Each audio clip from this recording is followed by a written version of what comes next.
Agriculture. Right here we have the lead engineer in charge, that's Engineer Harry, and he's going to be telling us how we started, the foundation and where we are and exactly what we're doing.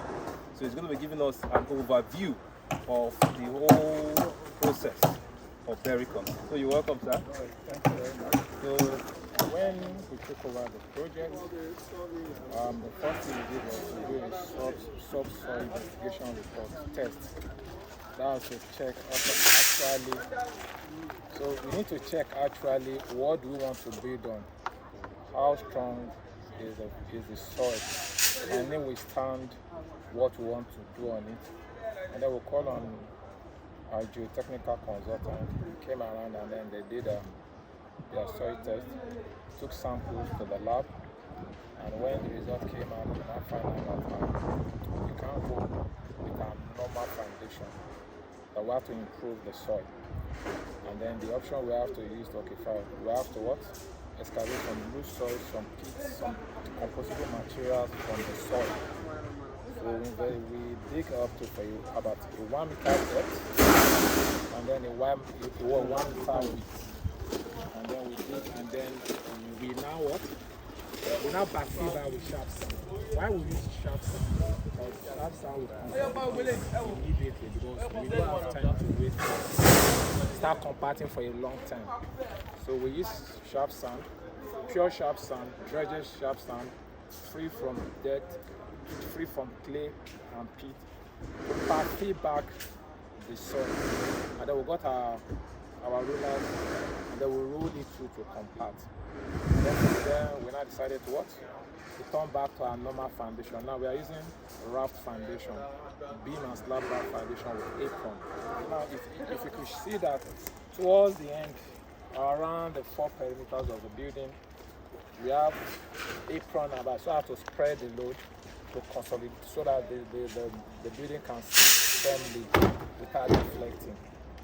And then as you can see now, we have about 2 units, 2 blocks, and then we are done with the other one as regards the ground beam. Now we are just planning the reinforcement for this now, and then in a couple of days we'll be done with it, and then we'll start boarding. Then we'll now what? We'll now cast. By the time we cast the ground beam, we can now then start filling. And then part of what we are trying to achieve is to reduce the dead load as much as possible on the soil. And so part of what we decide to do is, after we are done with the foundation, we will not go normal conventional block. We want this as our wall. That alone will not just reduce the dead load on the building. It will also help as a thermal insulation, whereby it can make your building a bit cooler than your normal concrete blocks. And then the floor will be using polystyrene just to reduce the dead load. And then where we're having wet works like the toilets and co, we'll pay special attention to those aspects so that we don't have an issue whereby, because the topping we put in our polystyrene is not more than 75 mm thick, that's 3 inches, and that can be prone to what? Water percolating through it, where we have wet areas, that's the toilet itself. So we pay special attention to those areas whereby we are using waterproof cement on those areas, and then the tiling and the screeding will pay special attention to it so as to ensure that water does not percolate through it. And by and large, we want to make the building as light as possible such that our building is safe, we don't have any deflection at the end of the job, so that the client can have value for his money.